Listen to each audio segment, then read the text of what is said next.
नमस्कार, अर्चना किचनमध्ये तुमचं स्वागत आहे। आज आपण खमंग अशी सोलापुरी शेंगदाण्याची चटणी बनवणार आहोत। चला तर मग बनवायला सुरुवात करूया। शेंगदाणे घेतलेले आहेत मी आवश्यकतेनुसार। सोलापुरी चटणी म्हटलं की तिखट कमी असतं। इथे मी काश्मीरी मिरची पावडर घेतलेली आहे, मीठ, लसण, जिरे आणि शेंगदाण्याचं तेल। सुरुवातीला आपण हे शेंगदाणे जे आहेत याला भाजून घेऊया। मी कढई तापवायला ठेवलेली आहे। हे बघा, याच्यामध्ये भाजूया। तसे तर हे शेंगदाणे भट्टीमध्ये भाजतात सोलापूरमध्ये, पण आपल्याकडे नाही आहे तर हे आपण याच्यामध्ये भाजूया कढईमध्ये। छान असे कमी गॅसवरती भाजून घ्यायचे आहे। हे बघा, छान भाजून झालेले आहेत। आता आपण एका ताटामध्ये याला काढून घेऊया। हे बघा, मी याच्यामध्ये काढून घेतलेले आहे। आता आपण याला थंड करून घेऊया। हे बघा, थंड झालेले आहेत। आता आपण याची साल काढून घेऊया आणि याला स्वच्छ करून घेऊया। हे बघा, आता हे स्वच्छ झालेले आहेत। आता परत आपल्याला हे भाजायचे आहेत। हीच एक खासियत आहे सोलापुरी चटणीची।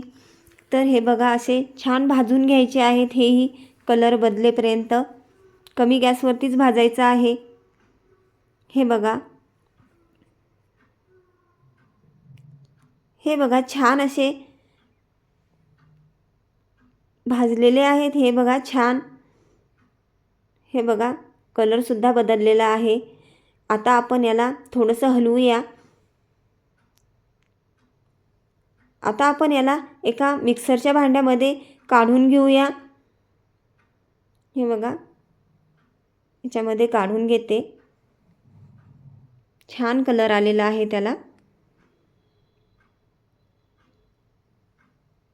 आता आपण याच्यामध्ये लसण घालूया। मी लसणाचं प्रमाण कमीच घातलेलं आहे।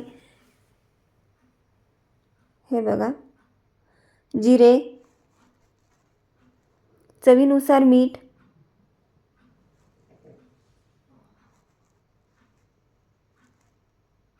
हे बघा, चवीनुसार घातलेलं आहे मीठ।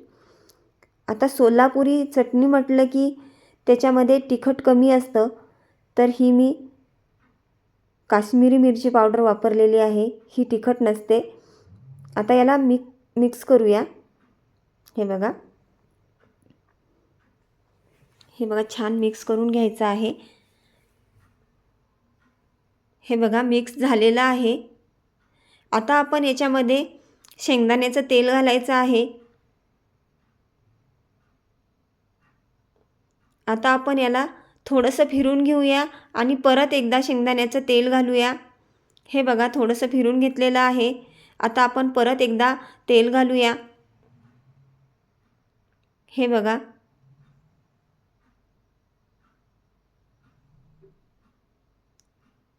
चमच्याने हलवून घेते। आता परत याला आपण मिक्सरवरती फिरून घेऊया। थोडंसं जाडच ठेवायचं आहे। हे बघा, अशी आपली ही चटणी तयार झालेली आहे। आता मी एका वाटीमध्ये काढून घेते। हे बघा, ही अशी आपली सोलापुरी शेंगदाण्याची चटणी तयार झालेली आहे। व्हिडिओ आवडल्यास लाईक, सबस्क्राईब करायला विसरू नका। धन्यवाद।